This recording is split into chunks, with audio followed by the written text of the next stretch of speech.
level.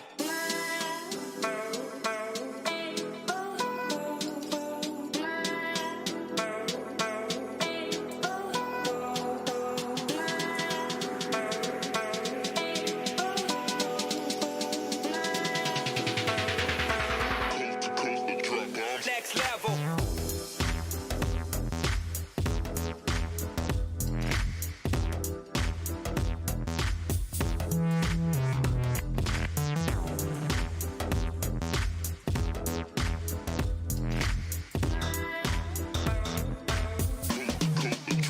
Next level.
Welcome, everyone, to October 13th work session here at the Aspen City Council Chambers. Welcome. We have almost every department, I think, represented as we're going over some of the capital items. So I'm just going to quickly turn it over to Pete, and Pete's going to turn it over to whoever he wants to, and we're going to get this rolling. Thank you very much.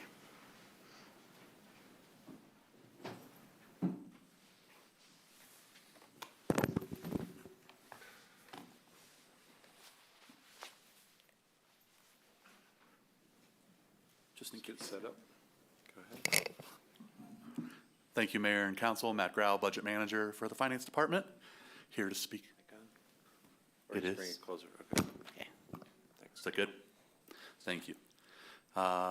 Tonight's second work session on 2026 proposed budget and specifically highlighting capital.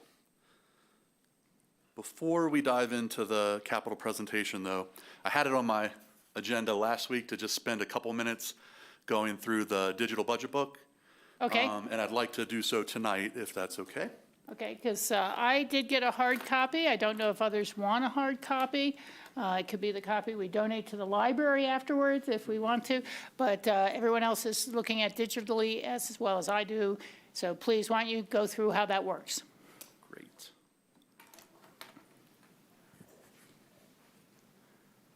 So I will just navigate to it from aspen.gov. So for the public who may be joining us, the proposed budget book is published for everyone to be able to view. And under government, under finance and purchasing, it takes you to our department page. And then down along the left side, we have budget and financial reports with a new link for 2026. So here we have PDF versions, which is what I printed for the mayor, of both the capital CIP book as well as the rest of the digital budget book. And then the digital link below takes you right there. So I will just click on it. I already have it open. Here's our digital budget book. The software is designed to be viewed on any mobile device, so it will scale differently on your mobile phone versus a tablet versus a laptop screen. So pretty dynamic in that sense. Along the left side, you have a table of contents. I'll just click quickly on introduction. This is our traditional transmittal letter from Pete to mayor and council and the public, discussing what the budget will entail at a high level. The table was shared last week in some of our presentation slides. So just a little description of various things. And then I'll also highlight the budget in brief here. We typically publish a pamphlet copy and make them available in City Hall, but in the digital book, it's a digital copy that at a very high level goes over all the sections of the 2026 budget. In addition to that, there's summaries for each fund within the city, within each department, and then down at the end you have our capital that we're highlighting tonight are also part of the digital product. So I'm not going to click on everything, but I just wanted to show people kind of how easy it is to navigate through there. If you need a little more real estate in your screen, there's often things so you can hide your table of contents. The screen dynamically changes a little bit, and then you can click page by page as you go through that. So Thank you, that's really helpful, yes. especially for the viewing public. Question. Oh, Bill? In your intro letter to that, Matt,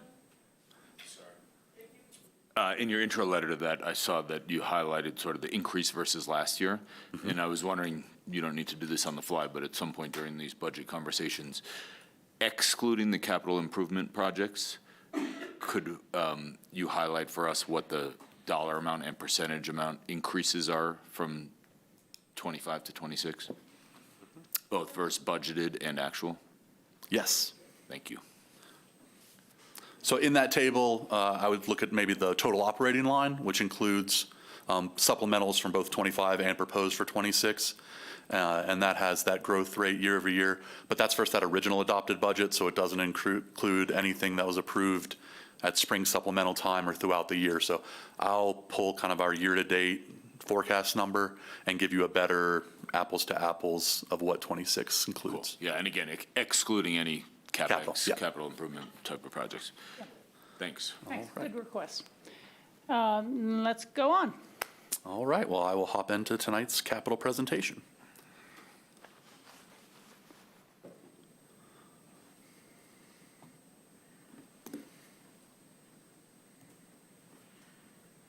See if it, all right. So tonight's work session is capital. Quick agenda. Briefly touched on the digital budget book. Talk a little bit about coordinated efforts between departments and community impact before we dive into 2026 overview. We will have a few department and project highlights, and then we'll talk more broadly about our 5-year capital improvement plan.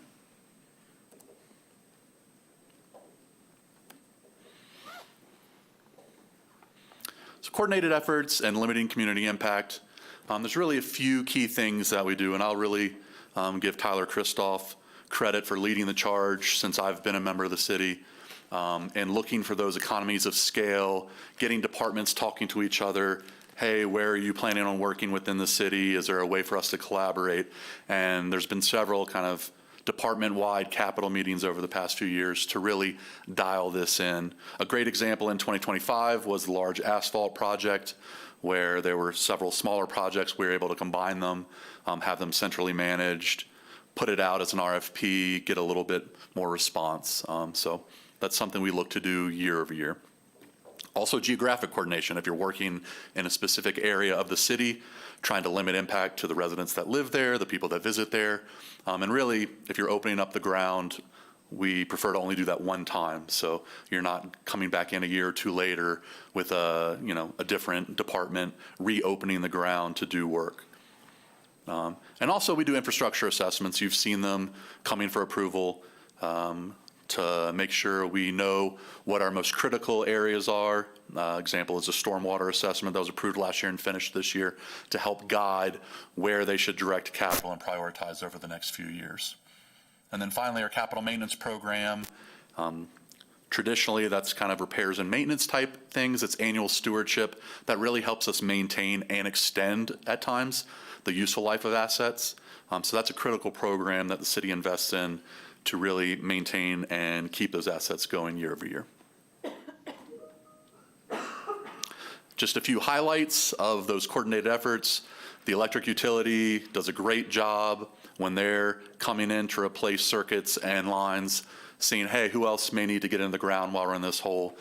Installing conduit for future EV chargers as an example, allowing IT to lay conduit lines for current or future fiber needs.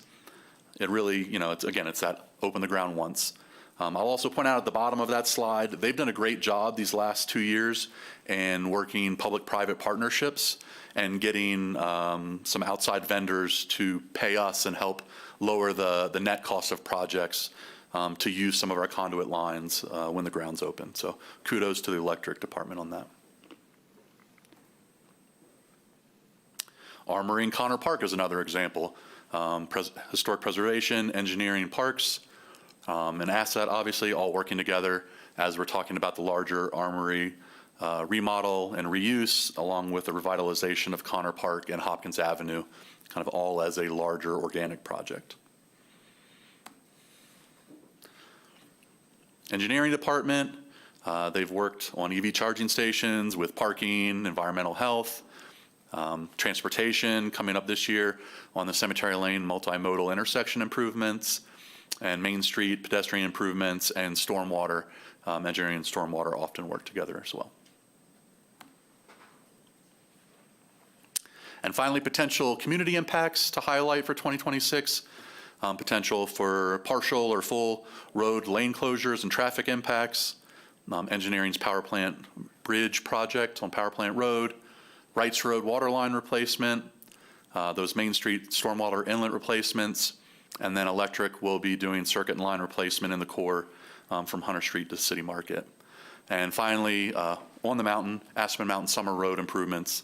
Engineering will highlight as they come up and do a department highlight in a few slides. But to mitigate kind of public use impediments, they're doing some drainage and other repairs to the Summer Road. And finally, at the ARC in 2026, there is a planned closure for several pool projects and some boiler work. And with that, I will get into the 2026 capital plan. Saw the slide last week. Proposed 2026 capital, $171.2 million. To respond to the question I wasn't 100% sure about, yes, both the Armory and Lumberyard are in the large building orange block, as well as our kind of other main categories of capital infrastructure, capital maintenance, vehicles, equipment purchases, and other. And so we'll highlight a few key projects within each of those categories. Buildings, there are 21 projects with funding in 2026. It's $129.3 million. Obviously, Lumberyard and Armory being some of the largest projects lead the way there, but also some Aspen Ice Garden work, design work with the U.S. Forest Service on potential housing partnership, the ARC pool projects, and Main Street Cabin at the bottom there, though Asset says they may not actually need to use those earmarked funds in 2026 as that project is underway. Which department did not need? Potentially Asset on the Main Street Cabin renovations, turning those back into housing units. Okay. When we did the budget, really starting last March, Right. and kind of finalized that proposed project, we were not under contract for construction yet, and the contract came in very favorable to existing 2025 funding. So for now, that's part of our 26 budget, but But we may not need potentially it all. it may not need to be used. Okay, thank you. Infrastructure, one of council's goals and guiding principles. The Power Plant Road Bridge, Maroon Creek Hydro Pipeline, and this involves a lot of, I'd say, engineering, utilities, stormwater type projects when it comes to replacing that existing infrastructure and maintaining that. And to be clear, that is the existing Maroon Creek hydropower facility, not any new hydropower the city is implementing. Correct. Thank you. Other improvements, the water treatment plant, equipment renovation, that entire project falls under here because it's not major building renovations, it's really systems and equipment and the way water is treated there, so it falls into that other bucket. Wheeler has planned website and ticketing integration, and then we have a few design placeholders for 2026 in water and parks that are highlighted there. Fleet and vehicles, we'll also hear from Daniel in the Streets Department, getting a little more in-depth on fleet tonight, but just highlighting the overall budget for 2026, $3.2 million. The one I'll point out is the golf cart fleet replacement. They trade in their existing fleet and purchase an entire new fleet of golf carts every 5-ish years. Hopefully that's correct. But we do get the trade-in value, so that's the net impact there. And equipment, a smaller number. The largest one, about 50% of the equipment budget, is water and pipeline locating equipment. They use to kind of use and locate potential leaks or issues within our existing pipeline. There's also the boiler refurbishment at the ARC as part of the larger ARC project, and some security camera replacements at the Wheeler. Is the water pipeline locating equipment replacement equipment for what we already have, or equipment we're bringing in-house so that we don't have to pay to borrow someone's equipment? Defer to Ryan and utilities. Thank you. I believe it's expanding our existing, but I will let him confirm. Yeah. Thank you. Good evening, Ryan Laybach, City of Aspen, Deputy Utilities Director. That particular project is building upon existing investment we've made into the distribution system. Shown there is a map of all of the fire hydrants that we have in the system, and the idea is to install a new acoustic monitoring device on each of those hydrants. There's 550 of them roughly. Currently, we've only deployed on around 70. So that's to bring the balance of that project to fruition. In addition, we also have some service line locating work that we need to do as part of our lead and copper project, yes. Okay. Thank you. I appreciate the detail. And if any other members have questions, just flag me, okay, on some of these things. Thank you so much. You're welcome. And finally, capital maintenance. You can see 100 projects with funding in 2026. Again, this is critical for maintaining annual stewardship of our existing assets. Some highlights there are city housing repairs and renovations for the, I believe it's 77 units that the city owns outside of APSHA units. Rio Grande Garage, epoxy replacements, and then some parks and utilities and engineering type annual projects that they do, like the curb and gutters, ADA improvements, et cetera.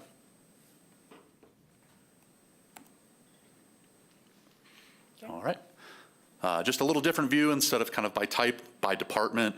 Again, asset number includes both the lumberyard and armory. Water includes year one of the water treatment plant. And then you have engineering, business services for all of our parks, facilities, electric, parks, stormwater, et cetera. Down at the bottom, I'll highlight human resources and finance. That's equipment replacement for our annual copier printers that gets done every 5 years or so. Just quickly, we talked about this last week as well, so I'm not going to read the slide to you, but we do really monitor kind of economic impacts to our budgets, both within the current year and then working on our larger 5-year forecast. So that's something that we monitor and update annually. And with that, we'll get into some project and department specific highlights. Very good. And I invite staff to come join me, or I'm happy to speak to the slides, so. Chris wants to come up and talk about lumberyard with you. That was kind of subtle, wasn't it? Nudge, nudge, wink. I'm prepared.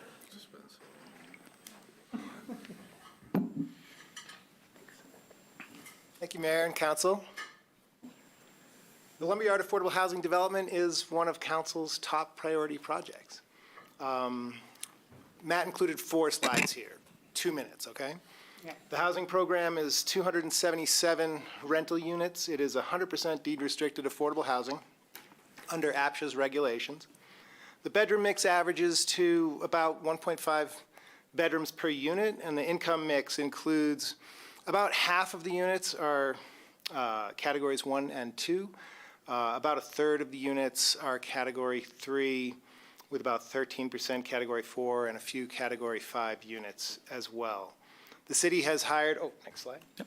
The city has hired Gorman & Company as the lumberyard developer, and they are planning to start construction in mid-2026.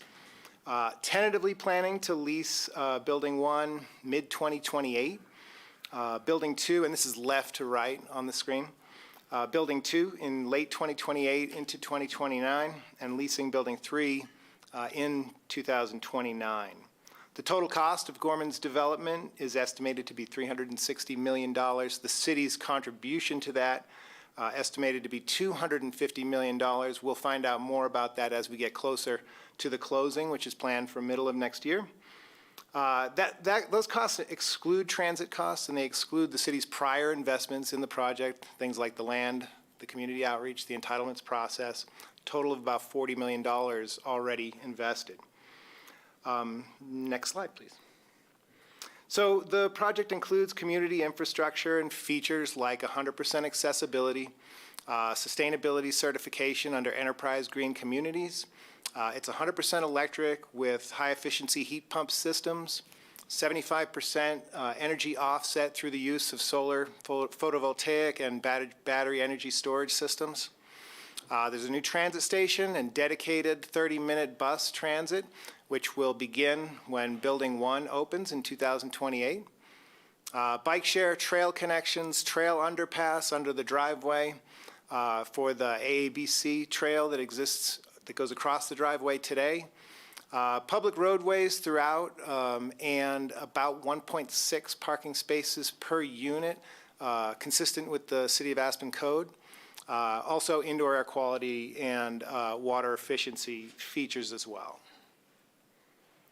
So the budgets that are anticipated for 2026, that's this year's budget, $110 million. In 2027, a budget of $95 million, and that includes up to $70 million through the use of a bond issuance, and the balance being from fund balance. The following 3 years, 28, 29, 30, $15 million each. And you see the note, it says that the bond issuance is pending November voter approval. Council has placed a question on the November 4th, 2025 election ballot, which asks voters to authorize up to $70 million in municipal revenue bonds for exclusive use for the lumberyard project, with debt service to be paid from housing fund revenues. And if the entirety of the $70 million is issued, that would leave plenty of fund balance for other projects as well. That's all I have. Thanks, Chris. Any questions for Chris? I do have one. It's really a clarification point. About 49% of the units will be lower income category 1 and 2 units, correct? But we are not using any low income tax credits. So the flexibility of setting those category caps would rest with us and APSHA and others and the local wage to make sure we don't have empty units the way they've had trouble filling some of the Truscott and other low-income tax credit units. So specifically, there's a little more detail than I reviewed here. The ordinance says that there'll be 15% category 1 units and 33% Category 2 units. However, it goes on to say that in the event that Category 1 household cannot be found to occupy those Category 1 units, they can also be used to house Category 2 people. So two things. We're not using low-income housing tax credits, which would preclude that. And secondarily, we've got belt and suspenders with the ability to repurpose those units for Category 2 folks in the event that we can't find Category 1 folks. Thanks. That's what I thought, and I just wanted to have it on the record and for the public consumption. So thank you. Thank you. Thanks, Chris. Any other? Okay.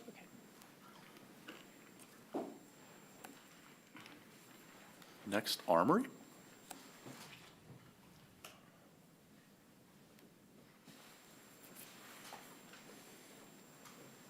It's about peer pressure agenda coming up here. You can go through it, I'll answer questions. Sure, I'm happy to do so. Armory, kind of a little history of where we got to today, the visioning process, the outreach, over 100,000 participants responded, top uses identified, casual dining and community gathering, the current project as it stands, multiple kitchens, retail space, community room, lounge, visitor center, and then the Connor Park and Hopkins right-of-way upgrades. Is it good? I can talk to the next one. Sure. Current schedule, so right now we're working through DD drawings and actually really getting into the details of how we're going to complete this work. We've had on site a shoring contractor and a building lift operator out of Oregon, trying to figure out how we're going to actually lift the building up about 5 feet and get the new foundation underneath it. And then from there, that drives the rest of the work. We'll be working with our community development department. We're probably going to have to do a phase permit in order to get this going. There's going to be roughly a year of the building foundation work and selective demolition before we really get into the meat potatoes of doing the inside of the building. So targeting starting fall of 2026. Just a reminder, that's contingent upon us being able to complete the old powerhouse work, which has started. If you haven't been over there, you could take a peek. And is ongoing. So we've got to get the departments out of there that are currently in the Armory and over to the old powerhouse. Right now, we're envisioning a 2+ year schedule. And the operator RFQ did go out this week. So that's where we're at currently. We're moving ahead, plowing ahead. I have a non-budget comment on this, which is I had lunch at Avanti in Boulder yesterday, and it made me so excited to have something like this in our community, like that in our community. And thank you, Rob, for the overview. I just can't wait for this thing to become a reality. Thanks, Bill. The only thing I'd like to say to add just to this broader part of the picture is it'd be great to involve the Commercial Core and Lodging Commission through Nicole, hook up with one of their meetings to let them know what the expected impacts to the farmers market might be and the staging and scheduling, just so those citizen boards really feel in touch and might be able to help communicate it to the business community and things like that. I don't want to misspeak, but I believe Jen has or is going to make a presentation there. Is that? I think Emmy has been working with these types of projects and trying to connect the CCLC. Yeah, and I'm not into sure this. who the right Yep. people are. They might have technical questions, they might not, but it'd be great just to keep them involved when we have projects that affect the core. And we are aware and have in mind the fact that the current Saturday market operations is going to be disrupted, and we're trying to figure out some creative ways that maybe we could still get them restrooms, power, water, Yeah. those things that they've been using, spot for their trailers. So as we develop the plan and the CMP and everything, those are We'll being have to think considered about. for But sure. again, I think that being sure to involve our citizen committees early on rather than after the fact and tell them this is how we're going to deal with it, so they get a little input. Thank you. Next slide, I guess. Or questions from anyone else? And then budget-wise, right now, the last estimate based on ST drawings built up to a $54 million overall project cost. It's $45 million in construction costs, 2 in soft costs, and then a healthy contingency of $7 million for the project. Next year, we're looking for $13 million to get us started with that initial building lift, foundation work and whatnot, and then the balance we'll be looking for in out years. In the current 5-year capital plan, again, we did these numbers back over the summer. All 41 million sits in 2027, so that's a number that will be revised and kind of spread over 27, 28 as we develop next year's capital budget. We are also exploring additional contribution potential from funds like the REMP Fund for energy efficiencies and parks for Connor Park. So those aren't currently built into our budget, but possibilities to develop for next year. Yeah, I know we're talking about, at least at this point, a more significant loan than we had thought of from the Wheeler. I don't know if in the course of the next year we can look to other funding sources of any sort, or whether there's a potential, obviously I would think, for a capital drive to see if there's community members who would like to help contribute to the community center that this is going to be. And it just reminds me of the ARC project, where the ice rink was not funded by the city, it was funded by private donations and a support group. So that's just something for us at council to discuss later and see if there's a way we could start to involve the community in helping this project along. I mean, we all were working over the past couple of years with a roughly 30 million plus budget.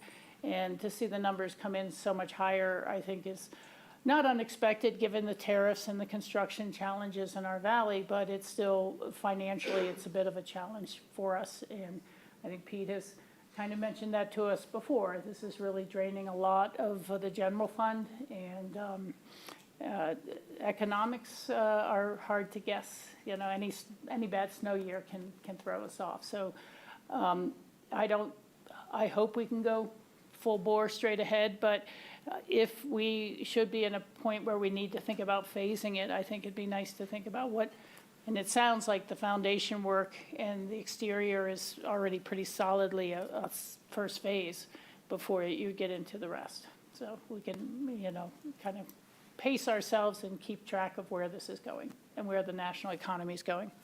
John? I feel, I'm not the first one to think of this, I'm sure, but I'm sure it's eligible for state grants. Yeah, I'd love to see some historic preservation grants pursued from all the gambling money and things like that, so. Okay. And we have a grant writer who kind of is working on some of those sort of We things? do have some external support for some grant writing, so we could potentially tap into that resource to help. Yeah, I think it's really necessary. Okay. And I appreciate the additional, you know, consideration of looking for some outside donors. That certainly would help. I don't remember if we had this further in the packet or not, but again, we were looking at if we had to do an internal borrowing to soften kind of the repayment schedule in terms of the current city's code is for a 10-year repayment schedule. It would be nice to extend that beyond the 10 years to make it a longer duration to keep that annual repayment at a reasonable level. That doesn't mean that the city couldn't pay that off quicker, but it would be something that we would want to bring forward for a resolution that the council does have the ability to adjust. I appreciate that, and I think it's also something that for all of us and for housing or the Wheeler Opera House operations, we need to just keep a close eye on the economy and make sure that, you know, I want to say clearly the Wheeler and the Wheeler operations and the Wheeler budget are primary concern for us and its ability to do what it does. But we're going to see how all city assets can benefit the whole community. There you go. Thank you. And I'll just follow up on Pete's comment. On night 4, I have a slide or two. That would be part of our financial policies, and we would bring a separate resolution from our budget resolution to update our financial policies on the interfund loan, length of time, as well as potential for increasing our capitalization threshold. So, Thank you. Thank you for that. all right, that's you, Rob. Thanks.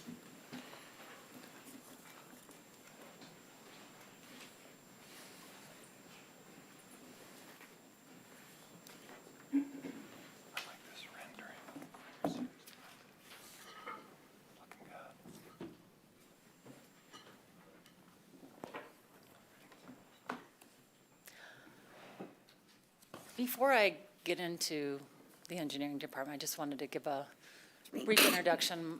Tricia Aragon, city engineer, and I'm joined here with two managers from the engineering department. Okay. PJ Murray, the Clean River Program Manager. I'm Haley Rodell, Deputy City Engineer. And you said your name? Haley Rodell. Haley. Okay. Thank you. And to give a brief overview of the department, we consist of, or the things that we do include development review along with our construction mitigation program. And these programs drive sustainable development.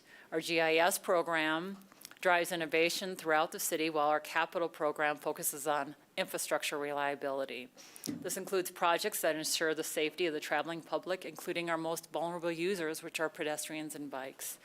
Lastly, our Clean River and Stormwater program not only protects the Roaring Fork River from pollution generated from town, but it also ensures our storm infrastructure conveys flooding events safely throughout town.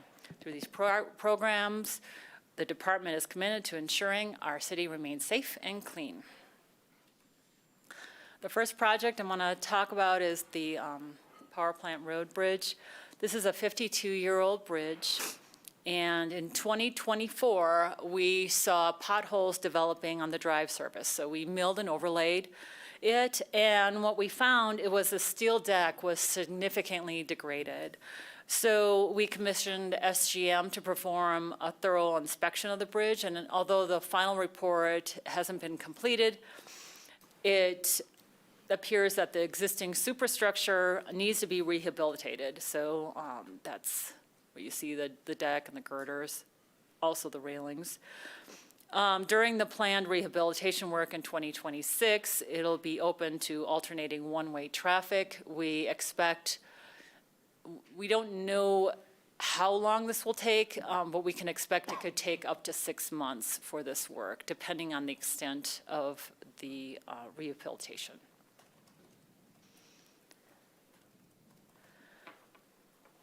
Next is our concrete and ADA program.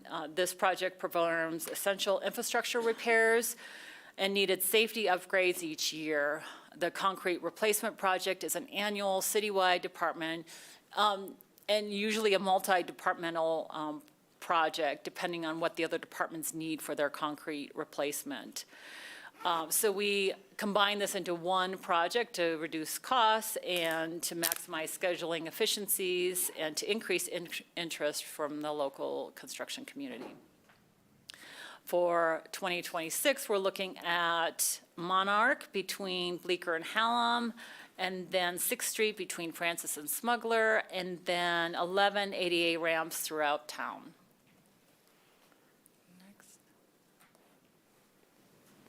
So next we have the Cemetery Lane multimodal intersection improvements. So at this intersection, there are insufficient sight lines and bus facilities that create an unsafe condition for pedestrians and cyclists. This project will focus on improving the safety to the traveling public to encourage the use of alternative forms of transportation. So improving the Cemetery Lane bike path, the pedestrian crossing, adding a WeCycle station, and improving the bus stop will improve our multimodal integrated transportation system and reduce vehicle miles traveled and air pollution. I do have a comment on this one, and then, again, anybody else at any time. I like this project, and I'm not opposed to this project, but I am concerned as we continue to work on the overall congestion in the West End and the bypass traffic that uses Cemetery Lane to McLean Flats and back and forth, if we might end up having how Cemetery is Lane used in the interim as we're continuing to try and fix the entrance. Are there other changes there that might be necessary? I mean, and I know we had the West End work session, and it was mentioned by your staff that we've tried limiting the turning access off of Power Plant Road onto Cemetery Lane. And I did not ask at that time, was that limiting it from going right, or was that limiting it from going left to the Cemetery Lane light? And it's just something I think I'd love to see Jacobs Engineering try to model what we can do in the interim to speed traffic along on Main Street, to, try to deal with our congestion at some level, because we're we're going to need short-term and interim solutions for a while with our congestion problems. And so I've wondered if you didn't allow a left turn to Cemetery Lane Light from Power Plant Road, would that eliminate a lot of people using that cut through who are really just going up to Castle or Maroon Creek, or really just going to the Airport Business Center? Because the only way to really exit would be to go to McLean Flats the long way home. And so I'd just like to see that looked at. I don't know, I know it would be enforcement issues, and I know everything is complicated and there's always one other thing to think of. But, so again, I'm not saying I would like to hold this project up, but I would like to work with staff and Jacobs and others to say, is that part of the problem there? Is this bypass? And is that continuing to create more traffic problems than necessary, both for the residents of Cemetery Lane and the West End with the cut-through traffic? Yeah, well, we are working with Jacobs on looking at that as an alternative. It's the no left turn is what we were talking about, and that is something that was tested. It wasn't successful, but it's something that we can still, look at to see how we can make that successful. Yeah, we're just going to have a lot to work with before any sort of new entrance comes in, so we're all going to be trying this and that. Okay, thank you. Thank you for that update. Next, we have our Summer Road roadway and drainage improvements. This is the road that connects Ute Avenue up to the ski hill. Then the Summer Road continues on through the county to the top of Ajax Mountain. So this project will work in conjunction with adjacent property owners and their retaining walls to implement improvements and decrease private property risk. Lastly, we have the 2026 storm pipelining project. This project focuses on rehabilitating aging sections of the city's stormwater system using a pipelining technology. This method is effective and an efficient way to maintain this infrastructure. Rather than fully excavating and replacing the pipes, which requires major road closures and impacts to residents and visitors, the pipelining allows us to restore the structural integrity of the existing pipes from the inside. This extends their useful life equivalent to full pipe replacement. This approach is part of our ongoing effort to proactively manage and extend the life of Aspen's underground stormwater system.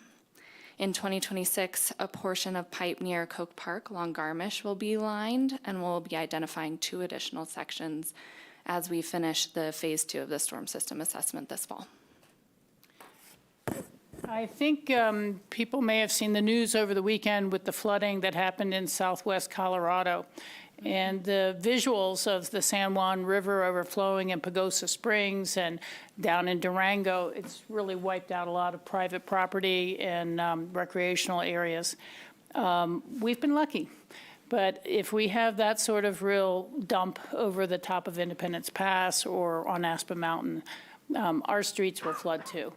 And I've heard this before where many homeowners, we're up in dry land, we're not next to a river, you don't get flood insurance. But a flood in your basement from a heavy rainfall can be economically devastating.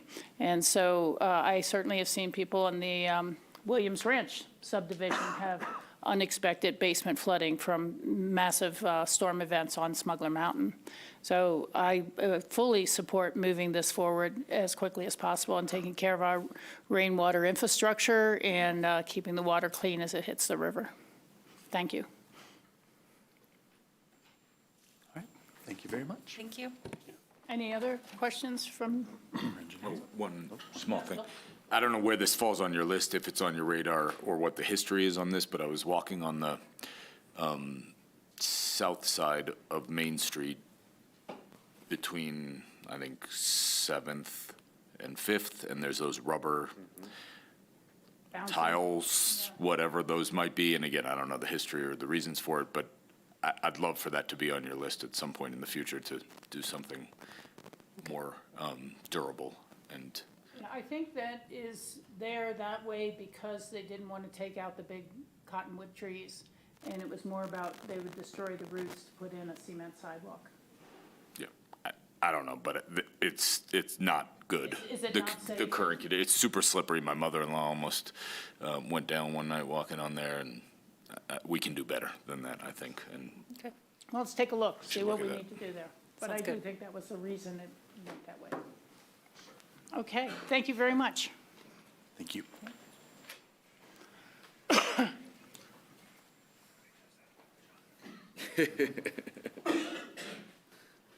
You plug that in for me too, Let a please. mother-in-law go. No. Thank you, sir. Want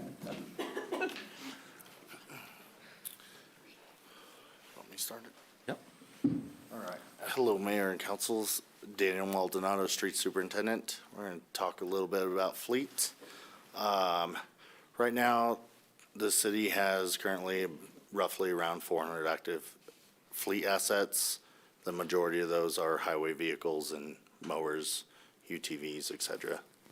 You can go to the next one. For 2026 fleet replacement plan for the general fund, we have 1.664 million.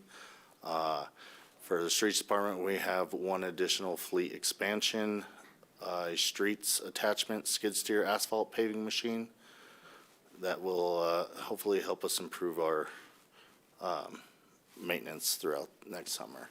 Does that, it works summer only, not in the winter, because there's no asphalt in the winter? Is that? Correct. This is just for our summer maintenance. We do have two EVs we are replacing. We put a Chevy Blazer up there. That is the recommended option for those. We do have 3 ICE vehicles that will potentially be transferred to an EV or hybrid. And as can well. we come up with another name than an ICE vehicle? Well, This is just not a good acronym right now. well, ICE is internal combustion engine, so Okay, well, let's just, gas engine. let's just add the engine part to the end of that. Thank you. I'll just point out quickly, the 1.664 million number presented on this slide, the proposed budget is actually 1.634. Okay. And that $30,000 variance was the formula error on our sheet. We added a trailer replacement for asphalt, that like 40-year-old trailer, and it just didn't get picked up in our subtotal. So that is an adjustment that will need to be proposed and presented to council on night 4 for change for our adoption, so. Okay. Thank you for that, and thanks for picking it up. For all remaining departments, we have a total of $1.56 million. That includes housing, cargo, water, parks, and golf. Golf does have one fleet expansion. They're going to do a Toro Outcross tractor, which is in the picture there. For these remaining departments, we have 6 ICE vehicles currently, and hopefully we'll transition those to EV and hybrid as well, to kind of in line with the council goals. Yeah. Daniel, could you tell me if the useful life of these electric and hybrid vehicles has been comparable or different than traditional vehicles for you? Not the expected useful life, but the actual useful life to you? We have had some comparison. We are starting to get more of these hybrid models, so we're still figuring things out there to see like exactly apples to apples, which one's better. Let me rephrase it a little bit differently. So maybe whichever department you sort of started with over the last 5-10 years of transitioning to hybrid and EV vehicles, how are they holding up in terms of lifespan to you and useful life to you and the various departments as compared to traditional vehicles? They're holding up pretty well. We haven't had, it's less maintenance on our end. Overall life of the vehicle is, they're doing great. We're getting a lot more mileage out of them. I hope that answers your question. Yeah, so comparable or easier to maintain? Correct. Both from a cost and time perspective, performing the required work fine. There's no you're not experiencing downside? No. Okay, No, if anything, thanks. we're experiencing a lot better. Yeah, I was going to say, Bill, I think that's a great question, and it might be something to try to track a little bit going into next year. Because we're moving forward with this electrification, and it becomes a really good example of how it can be done on a piece-by-piece basis as you can afford it, and if it's working out well. But we can take that to CAST and to the Mountain Pack and to other communities that we work with who are working on the same thing. But it's a great question. I mean, I had a hybrid car, and after 140,000 miles or so, I had to replace the battery, and that was a big hit to it. You know, it's $2,000. But otherwise, I think it's good to just kind of keep an eye on it and how well they perform, and are some brands better than others for our future purchases and things like that. Yeah, and, make sure the right use case makes sense. I've learned a little bit about school buses in some work I'm doing with my kids' school, and apparently the bus routes that have to use the highway are very unsuitable for electric vehicles, for school buses at least. They're just not performing well enough with our grades and weather and whatever else at this point in time. Yep. Did you have anything? I was going to say, we were pretty early adopters on some of the hybrid vehicles, I think, when we took on things for the police department, and we had Highlanders back in the day, 2006, 2008, somewhere in there, and they lasted quite a long time, and we actually transitioned them out of police and into other departments to continue to use because they were, holding up so well. I think recently it's been a lot more of a push into the electric vehicles. Obviously, police again have the Teslas that are on the program, and I actually own a Tesla myself. It has very low maintenance costs, so that's a big win for Daniel's team. And so we just have to give that more time to really see how they perform long run. Yeah, and I think they're slowly moving into more heavy-duty truck and equipment type of vehicles overall. So, but it's a great question, and we'll keep tracking it and be able to share our success with others. Yeah, and just on this last slide here, you can see our progress towards our 2050 goal. We will see this fluctuate throughout the years, but we're hoping to get that up on the blue line here in the next at least 5 to 10 years. Thank That's all you can do. Thanks, Daniel. Thank you very much. Thanks.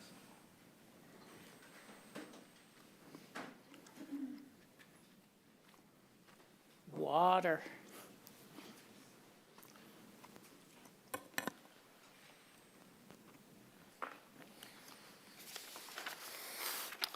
Good evening. After you. Go ahead, Erin, you first. Good evening. This is a presentation that all of you are probably pretty familiar with. Ryan and I came to you in late August with a work session on the water treatment plant improvements project, and so I'm going to kick it over to Ryan to cover some of the background on the facility itself and the proposed project, and we'll wrap up with some answers to the questions that came up at the work session. Hello, everybody. Good to see you again. Ryan Laybach, Deputy Utilities Director. Up on the screen is our famous aerial photo of our water plant. This capital project is, thank you for including it as one of the city's top focus areas for this year, or 2026, and for years to come. Go ahead, next slide. One of the reasons why we're doing this project is the main drivers that we have are aging infrastructure, particularly the heart of the plant. The filters are more than 40 years old. Both their media and their under drains require replacement, in addition to various valves and backwash pumps. Operator safety is another big component. Each of the treatment plants has its own fluoride system, a central disinfection building that we're looking to replace. The project aims to have a consolidated chemical building, and the proposed chemical building would streamline chemical dosing operations and deliveries, and improve operator safety with access, space, and environmental controls specific to each style of chemical. And the last reason is our regulatory pressures. As we've discussed in the past, the state is currently has a larger microscope on plant processes, matching what our filters can do. The current processes that are ahead of our filters, unfortunately, are undersized. and we're looking to correct that and match the two sizes.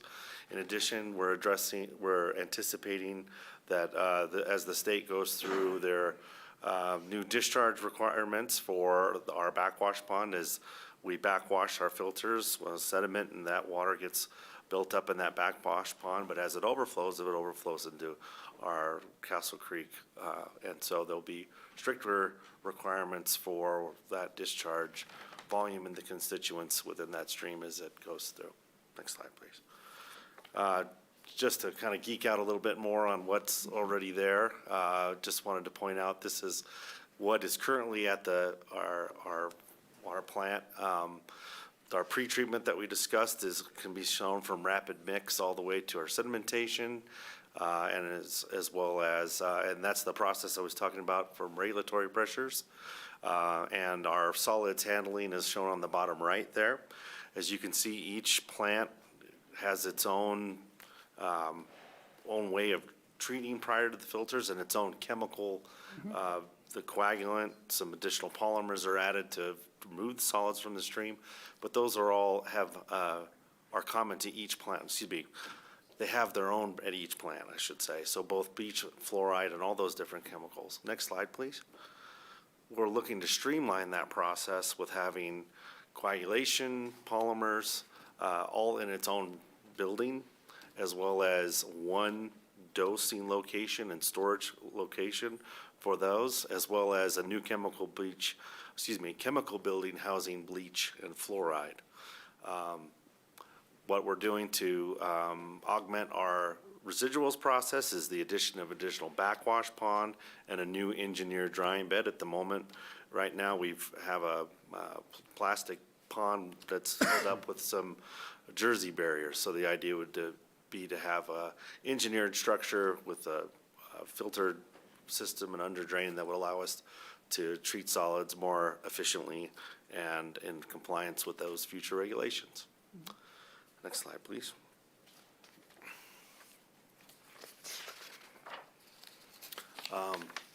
This is a slide that we had discussed with you before. We're currently working on our 60% deliverable with our contract team. That's our design team of Garver Associates and Haskell, which is our construction manager at risk contractor. We have $15 million budgeted for next year, and that is to purchase long lead equipment items that we've identified that's part of this bigger process, and as well as get the contractor started on some things that we need to facilitate the project. That's yard and laydown area with trailers for both construction contractors and whatnot. And the goal would be to come to you in early of 2026 for approval for that early work package. And we'd begin construction in August on those various items. We'll need to finance the project, and we'll go on to that a little bit later, with the idea of having a final number to you by mid-May of 2026, and then ballot language approval to seek voter approval for funding. And that would be bonding against existing revenues, not a new tax. Is that correct? That's correct. Thank you. I have a couple, Yeah. Rachel. Two questions. One is really just a reassurance. I'm sure I know the answer, but during construction, we'll continue to have a normal, safe water supply throughout. You have some plan for that, right? Great. Yes, sir. Secondly, I'm a little confused by the order of operations with the early work package, and then the GMP not coming until early to mid 26. So how can we, aren't some of these things components that the contractor would be installing as part of this work? Or is this stuff that you would be installing after they're done their work? I just want to make sure we're setting ourselves up to get a truly competitive GMP and not sort of putting the cart before the horse and limiting ourselves to only one real bidder if that person's purchasing all this equipment. Sure, and I understand what you're saying there. In terms of order of operations, The idea is that we would purchase these long lead equipment items so that they would arrive by the time that they would start the work in October.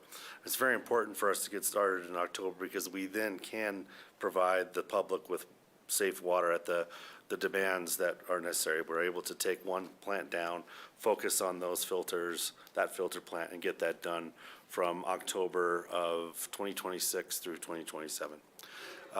From a construction manager at risk perspective, we had a public bid that went out. We selected Haskell.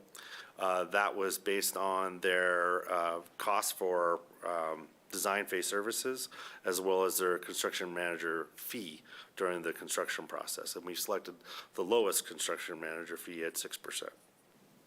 So from that perspective, that is already set with who will be using to manage it. As far as the implement the measures that they have in order to make sure that our, when they go to marketplace, they'll provide their own costs for what they think it would take and then go out and seek subs to do that same work.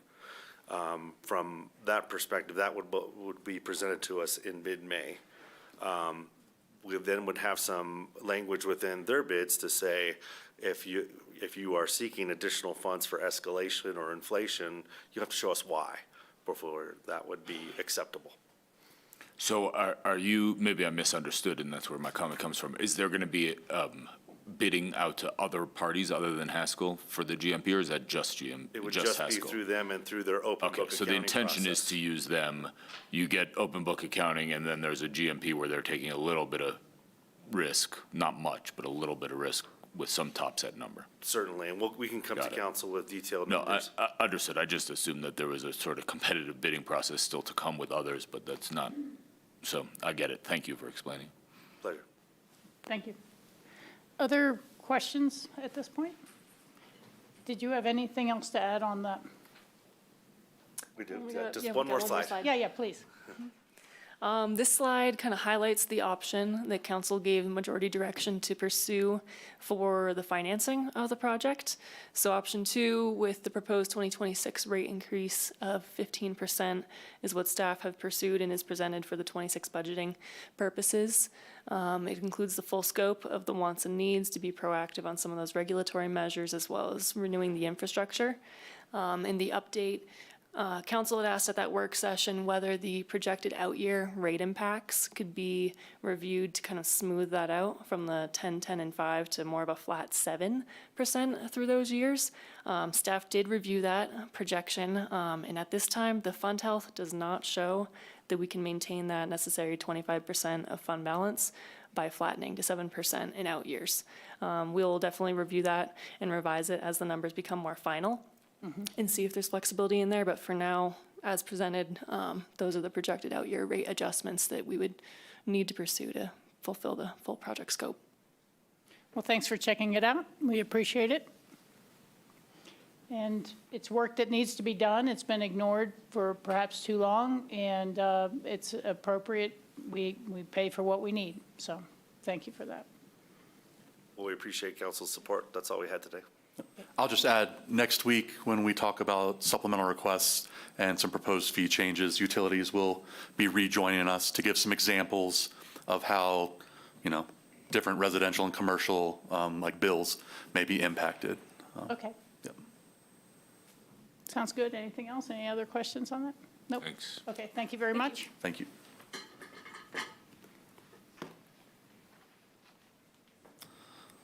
All right. Matthew, would you want to join? Great. And last kind of highlight are some of the Aspen managed properties. Just one slide talking about some of their Matthew, projects. since you had to come last this time, next year you get to go first. Thank you. Good evening, everyone. Matthew Gillen, Executive Director, APSHA. So the big one, of course, as you can see, is Truscott 2, $1 million for siding replacement. Truscott 2, to remind you all, is 87 long-term tax credit units with a maximum of 60% of area median income. So it is some of our lower income people. So we do feel that's important to just to provide them with a great product, but also it follows on our ongoing work at Truscott to improve the product. We have done drainage, And so this is the next step on that. Well, we have some idea because we've taken some chunks out of the siding, so we have some idea what's under there, but we're expecting some surprises as well. Truscott 2 was built, a lot of it is the old red roof in, and some of it was built in 2001, 2002. And as far as we can tell, it lacks vapor barriers and that kind of thing, so it really needs a refreshment. Okay.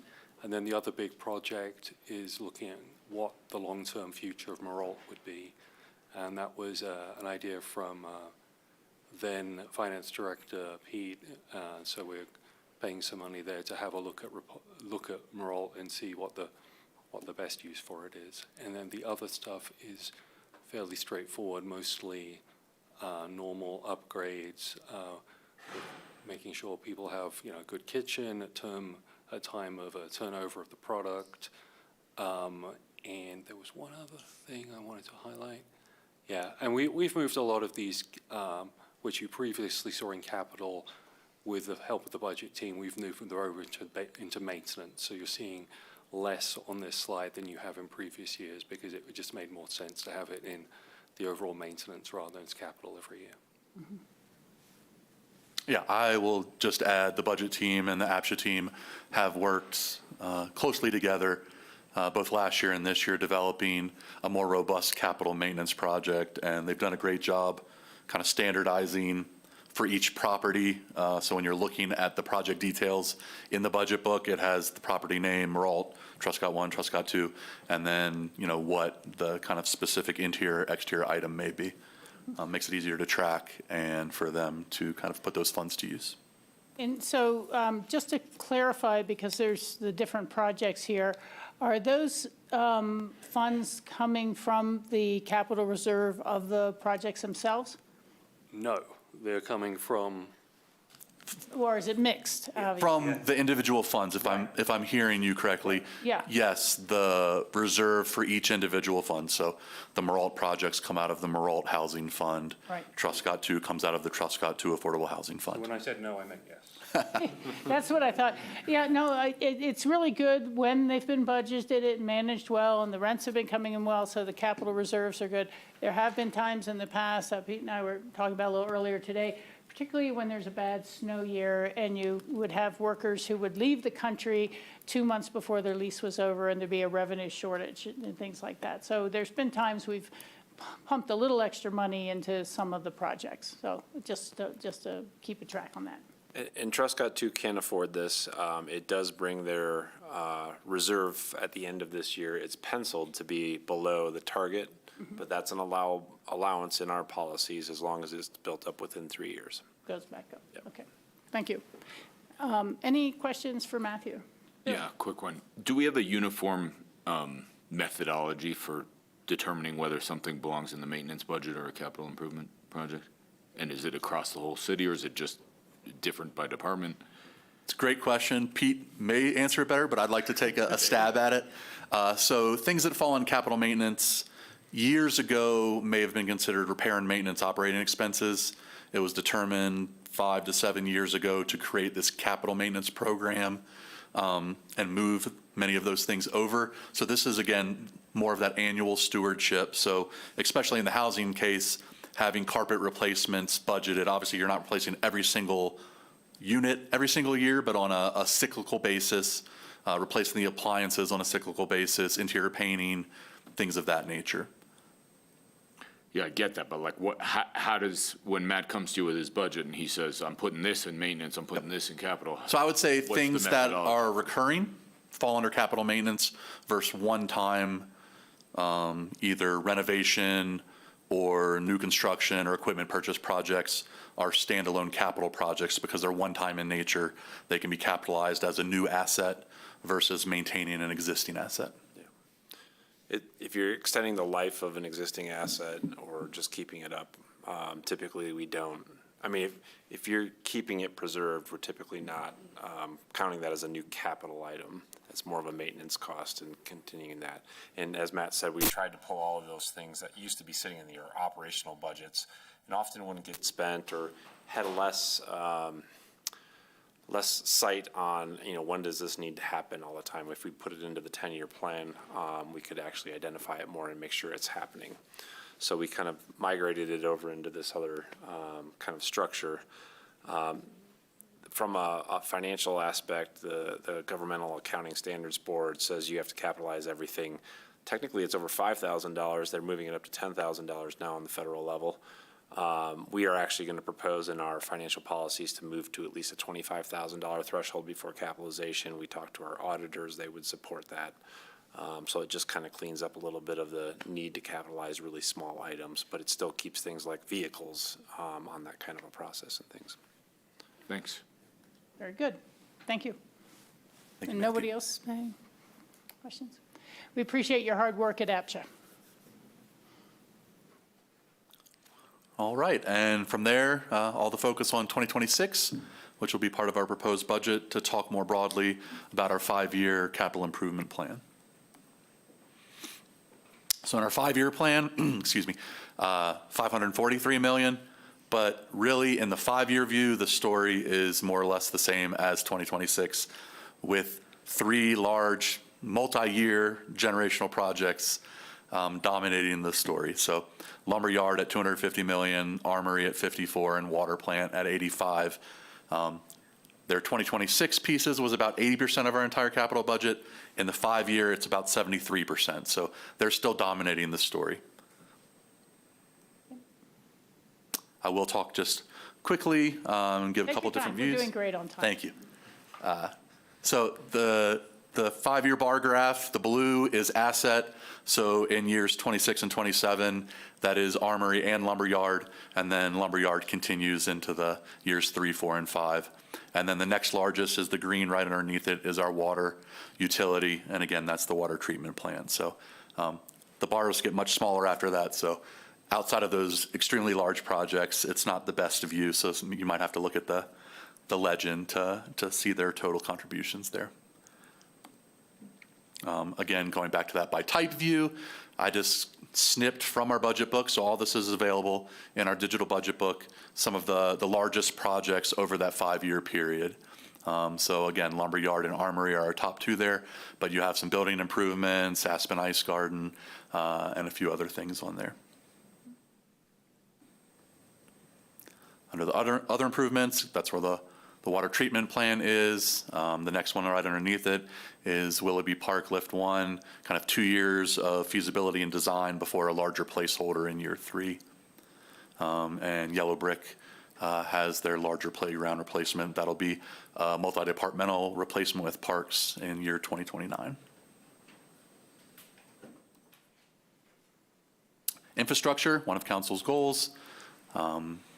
This has a variety of projects, many of them dominated by our utilities and engineering. Responding to one of Bill's questions from night 1, the second project on the list, the Highway 82 efficiency planning, does have a placeholder in 2027, so no funding in 26, but that specifically was earmarked to potentially address things through the S-curves. Can I interrupt, Matt? Sure. Why not next year? That's a great question. I might have to defer to Tricia on that, whether it's staff capacity or waiting for the results of the, from Jacobs potentially. Tyler may add some color. I was going to add to that, Bill. From my visual review of the S-curve project in the past, it was really about how do we smooth and it wasn't the S-curves. The S-curves used to be on the Merle side of things, before Service Corner and the Hickory House Corner. And it had very significant potential to require an environmental assessment because it has historic structures. The Christian Science Reading Room, which was identified as historic structure that would need a take off that property. And at least to me, that whole project was really about the 3-lane bridge. It doesn't line up or is not an improvement to the preferred alternative or the existing alignment that Jacobs is working on. So I could see taking a look at it again at some point, but it was developed by Jacobs to go with the idea of we're going to smooth the traffic around these 2 right-hand turns in order to make the 3-lane bridge work. It wasn't ever work that stood alone on its own merits, that would improve traffic. Understood, but that's in the past.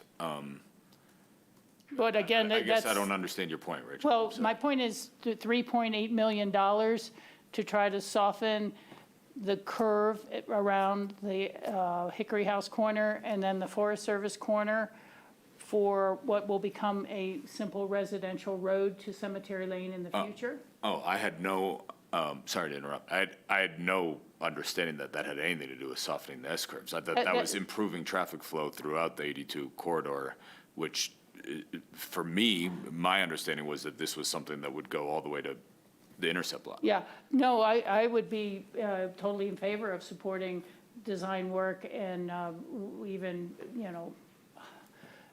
uses and changes and that improve that corridor.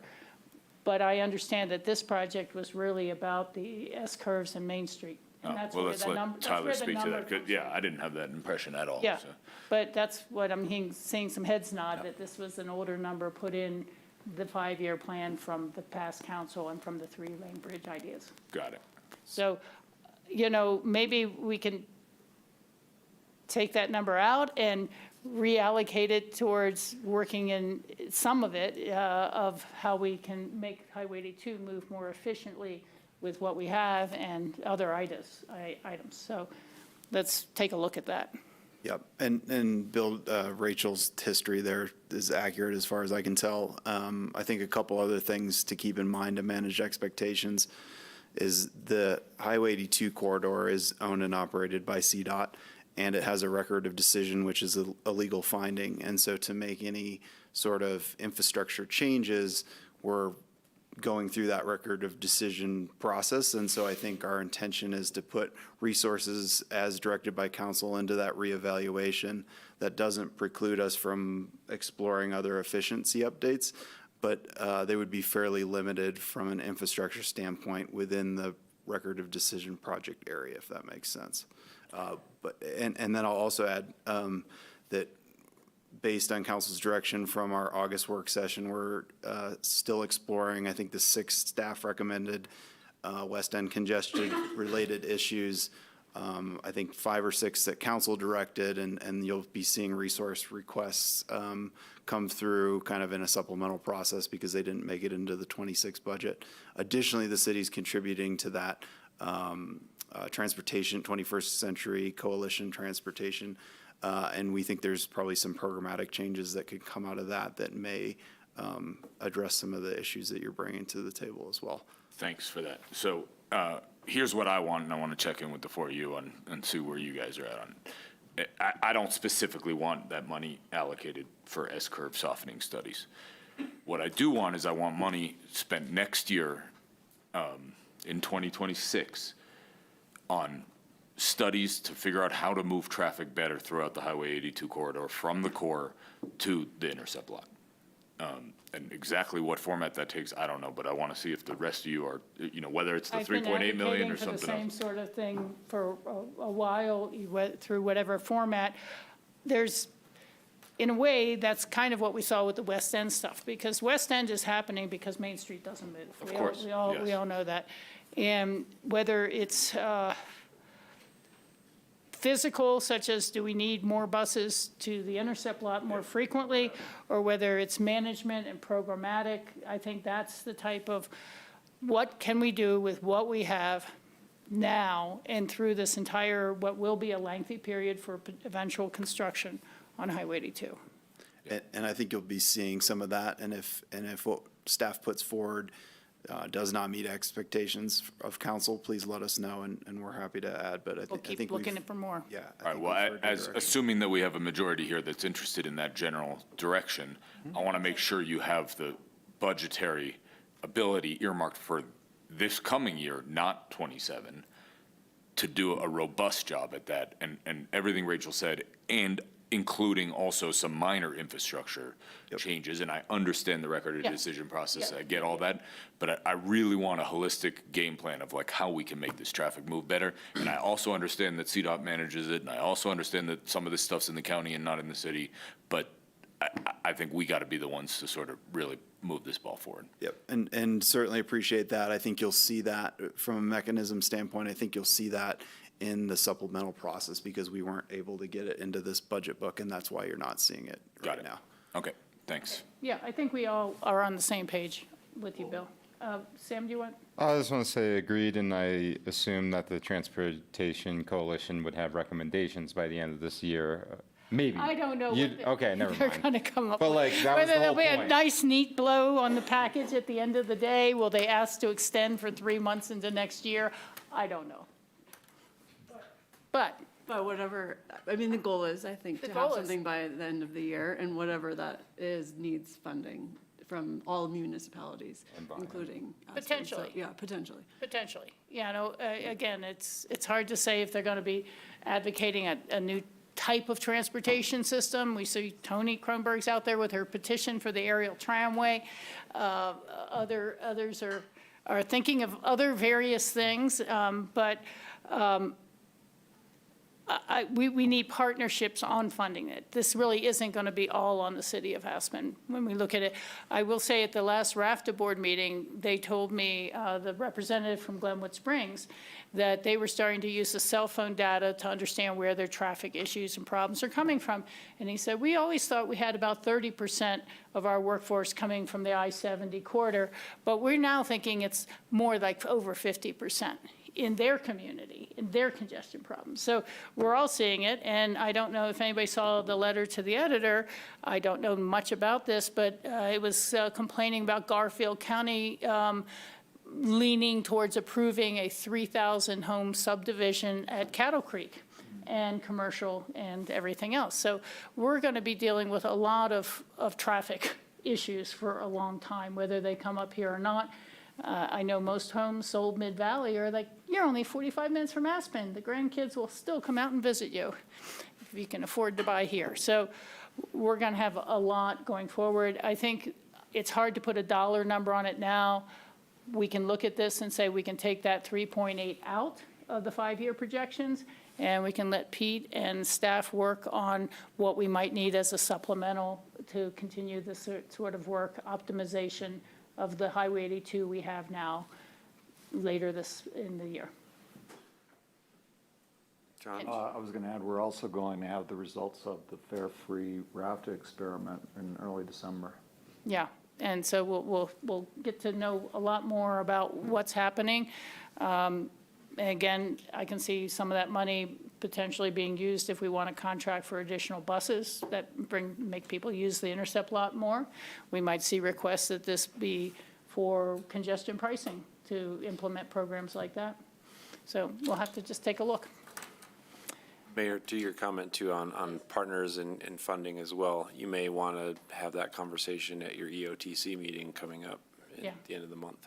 Yeah, thank you. And if they want to do it then, or maybe as we discussed as a group, having more of an EOTC retreat in early 2026 to talk about how all three bodies work together for the congestion problem and for mass transit improvements. Okay. Great. Thanks, Tyler. Vehicles, Daniel gave us a highlight of 2026. Really, I'll just point out on here, you see projects with either 2026 or out years. So as we do our 5 and 10-year capital planning, there's an out year project that we plan years 2 through 5 or 2 through 10. And then we peel that out of that standing project and do the specific budgeting for the next fiscal year. Mm-hmm. Very good.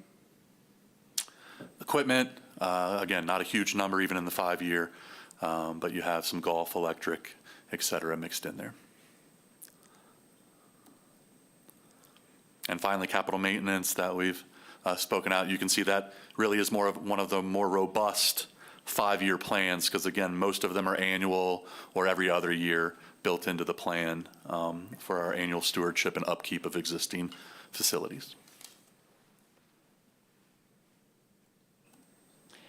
Let me ask a funny question, but when we do projects, we always have a contingency fund. Do we do a contingency fund on our budget, or do we just assume that if there was contingency needs, it would be a reallocation from reserves? So there's no specific operating contingency line item built into our annual budget. As someone who loves numbers, I'd say there's some health in some of our budgets, and we encourage our departments to be strong fiscal operators, and we have our annual departmental savings program, so they get rewarded by, we don't have a use it or lose it philosophy at the city of Aspen. So if they don't spend all of their operating budget, they get the opportunity to have some of that reappropriated the next fiscal year as part of departmental savings. That's right. I recall that policy. I think it's appropriate not to have a use it or lose it policy. Okay. So that was the end of the capital slides. If there are any specific questions I could answer, or if we need to bring anyone else up. Otherwise, next week, we will focus on new supplemental requests and proposed fee changes. And then our last work session, we'll have ACRA and CORE present business plans.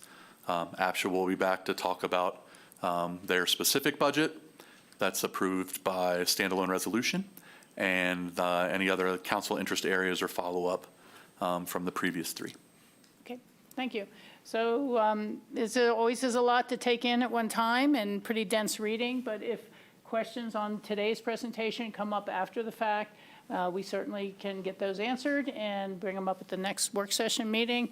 And if there's any other final comments or anything else that we have for today's work session, now would be the time to bring it up. I have a big picture question. Sure. Please. In the beginning, you mentioned geographical coordination, and the city has several large projects in the pipeline. There are a lot of potential projects from the nonprofit sector, private developers coming. Can you talk a little bit more about that coordination, kind of like at the high level, and then down to even maybe how that happens in neighborhoods? And I'm specifically thinking of just how we mitigate those impacts on the community and where construction happens in density. I may need to let Tyler come back up to speak about the larger. I don't know why he keeps getting up and going back. The larger Aspen environment. I know internally for city projects, they've done a great job of having these annual meetings to coordinate efforts and say, Parks will be looking at something near the Aspen Ice Garden, and engineering will say, we plan to do some work in that area as well. Let's, shift it within our 5-year plan so it's done in the same year at the same time, so we're not working 2 consecutive summers in one neighborhood, potentially. I know, the last few years near Red Brick and Yellow Brick, they've had a lot of work done by multiple departments, and they try to condense as much of that as they could to try to lessen that impact, to improve drainage, to replace water and sewer lines, et cetera. Yeah, Matt didn't really need me. No, I think we do it in a couple different ways. As Matt said, we have an internal coordination meeting, which is forward-looking, either for the next fiscal year or the next 10 years in a capital plan. We also use our GIS system, or Geographic Information System, to look at where projects are physically occurring, where they might overlap, where we might see economies of scale, where we could open the ground once and maybe take care of something for the next few years.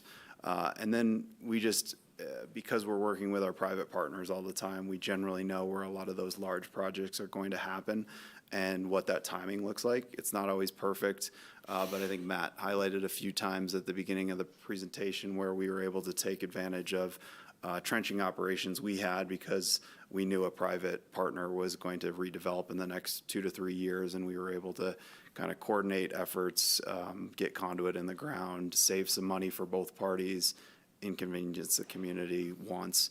I will say, to your point, we certainly have a lot of challenges in the next couple of years with really community-defining projects, and really we're just trying to take that one day at a time and continue to coordinate with those massive projects, figure out where we can reduce impacts. And then I think the last thing I'll say is once those projects hit the ground, we have our construction mitigation program and a lot of dedicated folks behind that are looking proactively at how to mitigate the on-the-ground impacts to our residents when construction's actually ongoing. So a couple different ways that we try to manage it. It's not a perfect science, but we're always open to talking with people that might have stuff coming up, so.